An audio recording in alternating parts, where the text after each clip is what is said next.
Welcome to Ask the Expert, a web series designed to provide you with practical information on business and finance. I'm your host, Nicole Pride. All right, so we are still in the first month of the new year, and I tell you, experts say that many of you are going to give up on your financial goals and resolutions by next week. So, to help you stay encouraged, to help you stay focused, we are so happy to have with us today Nia Adams. She is a trailblazer. She is a finfluencer. Do you know what that is? A financial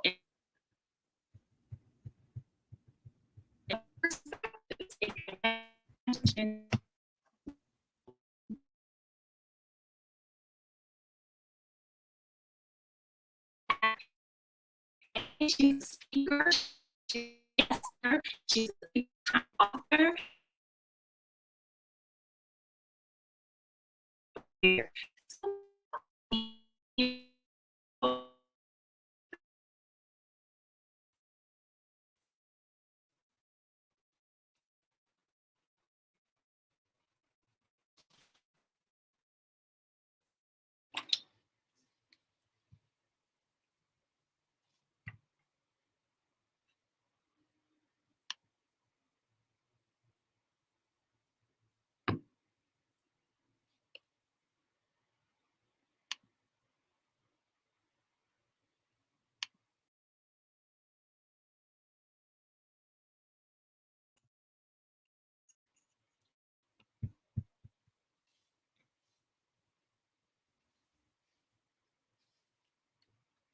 All right, so I'm not sure if you heard it or not, so bear with us. I'm going to go for it again. So welcome to Ask the Expert, a web series designed to provide you with practical information on business and finance. I'm your host, Nicole Pride.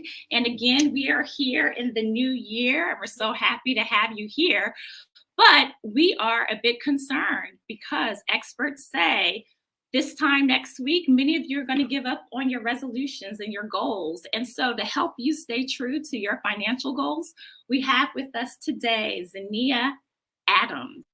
And so we're so excited because she's a trailblazer. She's a finfluencer. Do you know what that means? She's a financial influencer. And what makes her an influencer is that she's the founder of Perspectives, a personal finance education brand that helps you break through those bad spending habits and to achieve your financial stability.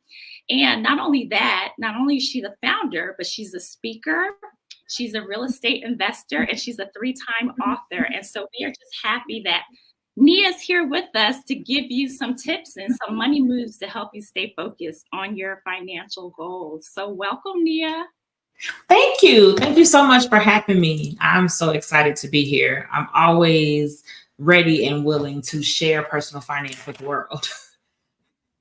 Oh, and we're so happy to have you here. And I should say, we're so happy not only to have Nia with us today as our guest expert to give you some great tips, but she's going to be with us for this year and maybe beyond, working with our partners. So we are bringing you new resources for our partner organizations this year. We want to make sure that you are equipped to help your community. And so Nia will be one of our experts to provide some of our groups, our organizations, our churches who are working in the community to help our people break through those bad financial habits to build wealth. All right. So tell us, how did you get started on this path of financial education? Like, what was your motivation? So initially it was stumbling through my own money mistakes and just, walking around kind of blindfolded like this, trying to figure it out. And it's something that I had to do on my own. This was before YouTube University or many of the resources that we have available now. I had to kind of like get books, read them, apply the knowledge. And where I messed up at is I I only just followed the steps. I didn't actually look into myself to say, like, what money habits do I have? Why did I end up in this situation? So what I can improve.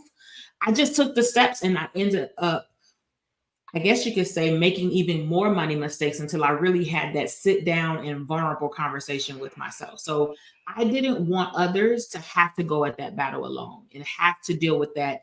And I really wanted to eliminate the shame that we associate with making money mistakes, because it's really just a part of your journey. Okay, so I hear you, right? And so it sounds like you have to make an interchange so you don't repeat the same bad habits, right? And so here we Exactly. are in January after Christmas.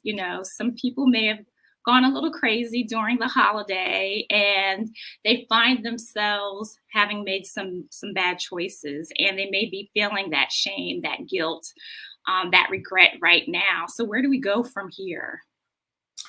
Well, my first advice is always going to be to stop and just breathe. Um, don't think, about the overwhelm. Don't think about the task ahead of you. Stop, breathe, and take a moment for yourself and just reflect. The second, I guess you could say, step you're going to take is you're going to look at where you are. So as you said, we're post holiday. Maybe you spent a little bit too much for the holidays. Maybe now you're kind of refiguring out, like, what is going to happen for my January and February bills, because we know those bills are not going to stop because you spent a little bit more for the holiday. So you want to look at where you are. Are you current with your bills for January? Do you have control of them? Does it look like you'll have a deficit and not have enough to cover those bills? Because you want to start off the year as best possible. So look at if you are on track right now. Where are you now? What's coming in? What's going out? How much income will be coming in and how many expenses? And make sure you always review credit card and bank statements, because sometimes we have expenses like subscriptions or streaming services that are on auto pay that you might forget that you're paying this every month, but that's still factoring into your monthly overhead. So that, to me, that's the first two steps you're going to take. Right. Just to assess what's going on with your finances, right? And Exactly. so that reminds me. So you first started off talking about, the mindset, right? Just first, just exhale, forgive yourself, right? And so that reminds me of your book. So your book title, right, is Budgets, Mindsets, and Money Moves: How to Build Confidence in Your Financial Decisions and Change Your Money Story. And so talk to us about that. Talk about, what does that look like to change your money story? So it looks like figuring out how your money story was created. How did you see money growing up? How did you see money spent growing up? What were your experiences with money like? Did you have any conversations about it? Did you see anyone spending money a certain way? Or how did you experience it, in the sense of maybe you experienced food scarcity? Like myself, I experienced food scarcity growing up. So I had times when we didn't know what we would eat again, or we had to make meals and be resourceful. So as a result, when I got older, I would overspend on food when I had my daughter, because I was so focused on making sure I didn't experience that again. I wanted to make sure my daughter didn't experience it. But how it personified was I spent way too much money on food, and now I'm wasting money because the freezer, it's getting freezer burn, the produce is spoiling. I have canned goods that I have for years now because I haven't been able to touch them. So you kind of have to take a deep dive. Personal finance is a self-awareness journey. So you have to look to see the root. How did these habits come about? Where were they created? And that's going to be the first step to actually solving or improving some of those habits. So that's kind of where the book came from. I feel like that's a journey that we often don't take, or we often, we sometimes avoid, because it's not easy. It is work that you have to put in. So I wanted to create like somewhat of a resource for people to read through, and each chapter has two actionable steps that they can actually start immediately. So yeah, that's great. So what I hear you is talking about that we all have a relationship with money, right? And so you came to that self-realization that, hey, you know what? Because of my childhood, I'm spending too much on food. And I think that that's not a common process for most people. Most people don't even realize that there is a relationship with their money. And what are the practical steps if this is a totally new concept for someone? How do you go about discovering what that relationship has been like? What Well, does the that look first like practically? you want to are you happy with your money right now, or are you in a toxic relationship with it? So when you make that Mm-hmm. realization and become aware, am I in a do I feel like money is running away from me and I can never grab a hold of it, even though I'm working very Hmm. hard to get it in my hands, but it seems like it's Hmm. always running away? When you start to Hmm. look at your current relationship with money, and if it's not happy, that's the first sign that, okay, something Hmm. needs to be done, because that really what it was for me. I was tired of working very hard but feeling like I just didn't really have any money. I'm like, I'm working two jobs, why am I still constantly in search of money? Something had to give. And so that's what made me do it. The second thing was, I had done the steps before. I tried to buy a house at 25 and was told by a loan officer, like, no, you don't have this, you don't have you don't have money saved, you don't have good credit. So I purchased books. I took the steps. I prepared my credit, but I still ended up back in debt again. I still ended up back with the same problem. So following the steps wasn't all that I needed to do. There was something else. So you have to take that journey and look at and see, am I constantly in this struggle in battle, and I feel like struggling and stressed, or I get anxiety when it comes to even speaking about money. Those type of things to me are the clear signs, like, okay, I need to do more than just write down what I have coming in and what I have coming out. I need to do some, I guess you could say, soul searching, or have a talk with myself in the mirror so that I can start to go back and look where that money story began being written. Yeah, that's really good.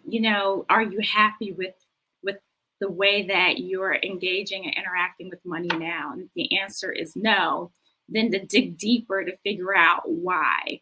Mm-hmm. And so also it sounds great that you took advantage of resources. So of course, for people in our community, there's the D-Free movement that makes so many resources available. Also, we put you in touch with financial advisors for free, and we'll put that link up later for people to see, and that they're able to begin getting help with professionals to help map out a plan. So accountability is one way that Mm-hmm. someone can move forward. So that's awesome. And then tell us about what programs that you may make available for accountability or education that people can take advantage of. So I have online courses, and I like to make my courses very interactive. So if we're going to do budgeting, I'm doing a live budgeting demonstration so that you can see, what does it look like when my car breaks down and now I have to adjust everything that I planned out for this month. I do workshops. I'm on all the social media platforms, constantly sharing information, taking questions. I'm very passionate in field that some of us, we only know what we know, and we didn't receive this information, and that's okay. That's fine. But let's work now and get the resources, because a lot of that anxiety, a lot of the fear and things we have surrounding money would start to erase the more educated we become on the topic. That's one of your biggest weapons you can have against fear, becoming more educated about it. And like you said, utilizing resources that are available to you. And that will start to help you be like, oh, well, I mean, I guess it's not that bad, and it kind of subsides a lot of the fear and anxiety. Yeah. And so tell us, talk through some of the topics of the book that you mentioned. You talked about certain steps and areas that people should focus on. Can you share a few with us? Absolutely, I sure can. So one of them is, first chapter is, money management is a form of self-care. Yeah. Because when your money is funny, you're stressed, you find yourself laying up in the middle of the night, staring at the ceiling, staring at the wall. you're recounting your, when you get your the alert from your bank saying that your funds are low, you're going in there recalculating, making sure that the bank calculated it correctly, when it's like, no, you spent it. So honestly, eliminating that and being a better steward over your finances will help you mentally. Secondly, knowing what you have, knowing if, even if you have, say you have a flat tire on the expressway, yes, frustrating, inconvenient, but knowing you have the money to take care of it, knowing that it's just going to take a swipe and it's not going to put you to any worse debt, it's not going to be money being taken from any other bill, that alone mentally is relaxing, where you're like, okay, yes, yes, this messed up my day, but guess what? I have the money to pay for it. So I'm thankful for that. So just showing you the, go ahead. Oh no, I just wanted to pause, because I think you said something really powerful. So one of the reasons that experts say that people give up on their resolutions by, like I said, next week, the third week in January, is because a lot of people feel overwhelmed. They've bit on more than they can chew with like their goals and their ambition. But to your point, if you're feeling overwhelmed and you don't know where to go from here, focusing on finances is a great way to start. Just narrow your focus, because it affects so many other areas, to your point, right? It affects your health. It affects your relationships with other people. It affects so much that if you focused on finances, then you can see improvement overall in your life. So I think that is just so encouraging for people to just say, hey, you know what? I just want to narrow my focus on my finances. Yeah, I always tell people also, create vision boards, and then from your vision board, like I'm having a vision board party this month for my followers, but I'm including a goal setting workshop in it. So it's like, we're going to set our vision and we're going to envision ourselves at that finish line, but here is what we're going to actually do to make it happen. We're going to set micro goals. So like you said, you get overwhelmed because you're like, oh my God, I want to do all these things. I want to do the things. Okay, well, let's break that down into, okay, what can I do this month? What can I do this week?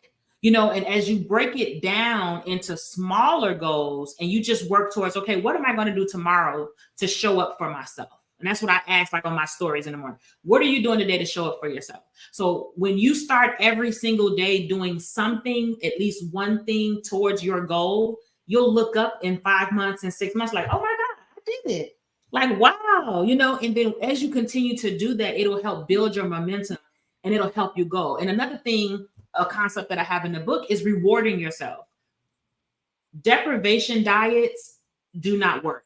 So completely depriving yourself of spending on whatever your guilty pleasure is, not including yourself or any entertainment, personal spending in your budget, is a quick way to fail. Because like you said, maybe they started out with a very strict budget at the beginning of January. Now, next week, they're like, okay, something, they're like, I just want to buy something. And then you go overboard and now you're like, oh man, I threw my goals out the window. And then now you're sulking and now you feel guilty. And then that's one of the cycle that goes on. And then they end up not picking it back up. So I say reward yourself at least once a week. At least once a week, put something in there to keep you going, keep you focused and motivated. I guess a fine line, right? So you want to reward yourself, but then for those who are a challenge with their spending going overboard, it can't wipe out the whole the whole goal. So yeah, finding something to encourage you though. Yeah, I hear you. Yeah.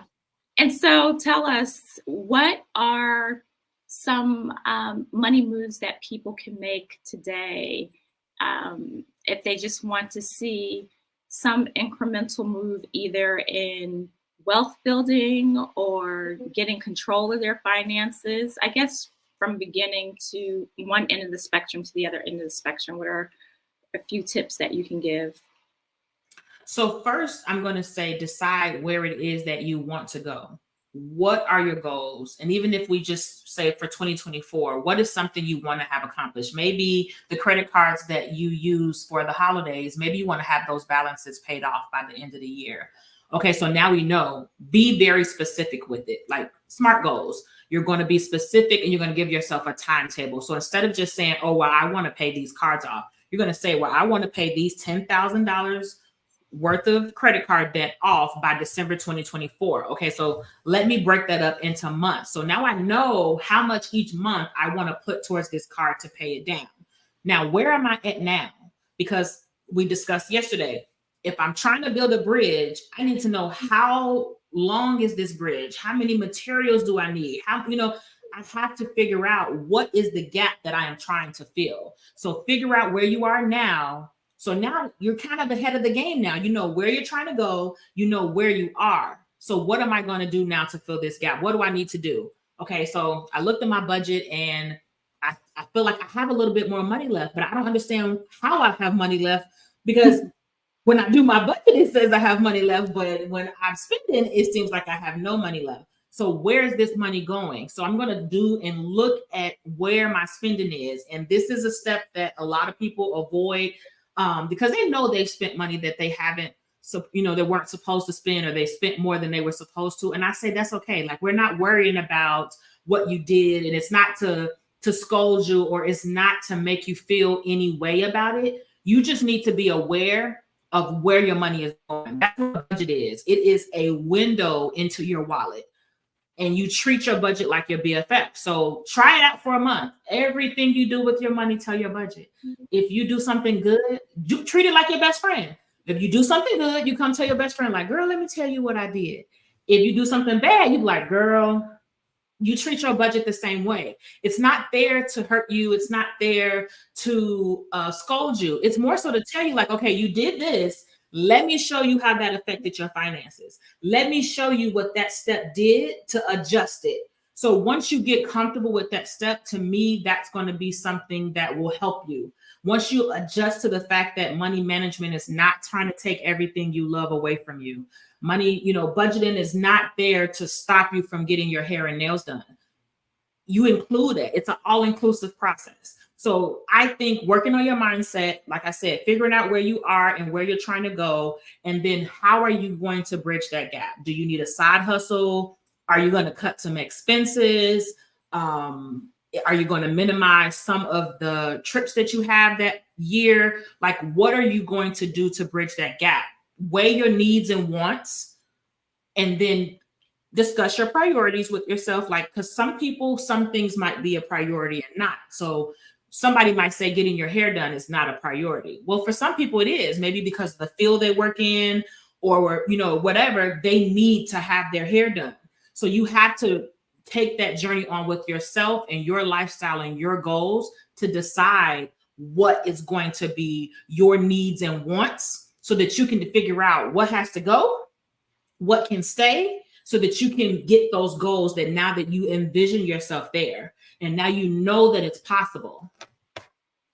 Yeah, I love the concept that, the budget is not something that should be viewed as something emotional, but just as information, right? And so it gives you're more informed about your decision making with your budget. And then also, like you said, just looking at your budget and your finances as a way to determine what your next move is going to be. It gives you information that allows you to make the best decision to move forward. So I love that. Thank you.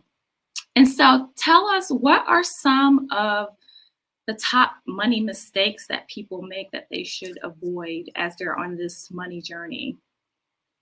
Well, of course, since we're talking about it, the first one is going to be not budgeting, not having what's coming in, what's coming out. You get paid and then you blindly just go spend because you feel a little richer on payday. And I've asked my students the question, what do they splurge the most on? And most people say food delivery or food when they get paid. The first thing they spend so much money on is food. So I would say first, not having a budget, not even knowing where you are financially. Secondly, I'm going to say not preparing for home ownership. not actually figuring out if you can afford home ownership, if it's right for you financially, and then what the process looks like before diving out the window. Third, I'm going to say a money mistake is not investing. So in the current economy that we live in, especially, we saw a very high rate of inflation in the past couple of years. So saving money is not really going to be enough. We don't really know the state of Social Security as far as us being able to get money back when we set to retire. So you have to stop and think about financially, how are you going to provide for yourself in retirement? Especially if you have a very physical job, you will not be able to sustain that for another 30, 40, 50 years.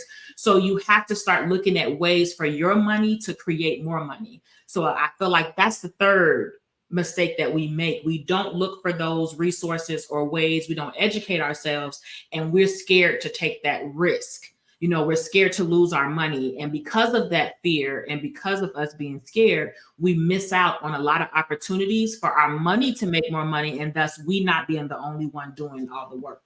Nia, I just want to go back to the home ownership one. I'm sure that many people have home ownership as a goal, but you talked about just briefly about it may not be right for you. So how do you make that decision on if now is the right time to move forward with home ownership? Oh, I actually wrote a whole book about it. So one, do you plan on moving anytime soon? So a lot of now is 2024. A lot of people are interested in leading nomadic lives and moving here and there. If you plan to move within the first 5 years, you might be losing money by purchasing a house. When you're first purchasing a house, there are several expenses that total thousands of dollars that you have to pay up front. So if you plan to move in 5 years and you'll have to sell that house, you don't know if that house will be worth enough or have increased in value enough for you to make that money back. So that's something you have to consider if you want to purchase. Second, you have to look at having a resource or gather a network of individuals who are able to help you with repairs or help teach you about different things. You want to see, do you have stable income? Have you been working stable in a stable field with a stable income for 2 years without interruption, without a break, without it being more of a fluctuating and you don't really know how much you're getting paid? Is your credit stable? Do you have an emergency fund? You need an emergency fund because even past the home buying process, you have repairs and replacements. And once you purchase a home, you can no longer call the landlord to make those repairs because now you are the landlord. So you're responsible for getting any of those repairs done. And that could be anything. I personally just purchased a house and I have someone coming tomorrow that has to do probably $3,000 to $4,000 worth of repairs here. So if I hadn't saved any money more than just purchasing the house, I would have to wait and have those things just stay like that. So you want to look at your current financial situation. Are you currently stable financially? How much debt do you have? When you purchase a house, the lender is going to look at how much debt you have compared to how much income you bring in. And from the lender's perspective, if you owe a lot of people already and they're already swallowing your paycheck, what makes me feel like I will get paid? I'm not going to feel like I'm going to get paid. So I'm going to be very reluctant to lend you money. Mm-hmm. And so this is not to discourage anyone who has the goal of home ownership. It just helping you to be positioned for success, right? And so given some of these considerations, now may be a good time, or it may make better financial sense to add another 6 months, add another 12 months or so. And so these are some considerations because we don't want the extra expenses of a home ownership to sneak up on you and then do more financial harm than good. We just want you to be educated in your decision making. So these are really good tips. Thank you for that. Oh, no problem. Absolutely. It's really designed for if you see that you're not at that point, for you to create the plan, add it to your goals, and now you know what you need to do to prepare yourself for home ownership. That's really what it's intended for. Yeah, no, it's great. Wholeheartedly agree. And then I think you were about to mention another money mistake that people should consider. I would say not having any type of savings or emergency fund. I get the question all the time, should I save or should I pay off debt? And I say both. Because if you are strategically and diligently paying off your debt and you're doing well and you're gaining momentum, but then you have a unexpected expense and you have no funds saved to take care of it, you're now going to have to either create more debt because you're going to have to use those same cards that you were paying off to now take care of this unexpected expense. And that can be a very discouraging situation to happen, and it can sometimes slow your momentum on your financial journey. So I say making sure you have a savings, an emergency fund, some type of safety net, so when unexpected expenses occur, you can be prepared for them. And then lastly, I will say taking a windfall of money to pay off debt, but you didn't do anything to correct the money habits that created the debt. Yeah. And that goes back to mindset. Mm-hmm. Correct. Yeah, yeah, yeah, yeah. So these tips are so helpful. I think this is so great. Is there anything that you want to leave our audience with today, that this is the thing, if nothing else, that you heard? You listen to this. Yeah. If nothing else, like if you feel like you are not currently where you feel like you should be, or you feel like, oh, I should have accomplished this or accomplished that, I want to say, so what? It's okay. It's completely fine. All you have to do is learn to be okay with it. Everybody makes mistakes. If you talk to any of the world's millionaires, I assure you they will have a rap sheet list of mistakes that they've made along their journey. Spend more of your energy working on solving your money problems and working towards solutions. A lot of times we use that, and then it really, what it does is prolongs our journey and it slows us down to actually reaching our goals. So spend the time to really have a talk in the mirror with yourself to see where you are financially and decide what you're going to do about it. Yeah, and then again, I just cannot reiterate enough about the resources that are available through D-Free Movement. We are so grateful for our sponsors, Prudential, where they make their financial advisors available for free to speak to members of our community, to help devise a plan, to help identify those pitfalls that we may trip up over, and to help them move forward. So I think it's scrolling on the screen now. Please visit there and schedule an appointment today. And I just want to thank you for making yourself available. We put your information up on the screen. People can see the resources that you make available, and your workshops. And I believe you said your vision board and goal setting session that's coming up. How can people attend that? So to attend it, if you go to any of my social media channels, it'll be in the link in my bio. If not, feel free to send me a message and I can provide you with the link. It'll be virtual, but you'll get instructions on doing a virtual vision board or a physical vision board.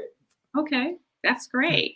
And so we have your handle up at Money Perspectives. That's great. And again, I just want to celebrate the fact that experts like you and other experts are partnering with us, and through our organizations that are in this movement, churches and sororities and community groups who are part of this movement, will be able to have people like you, experts like you, to partner with them and serve their members. So thank you for being here and making yourself available. And we look forward to our continued relationship. So thank you. So there you have it, folks. This is another edition of Ask the Expert, and we look forward to seeing you next week, same time, same place.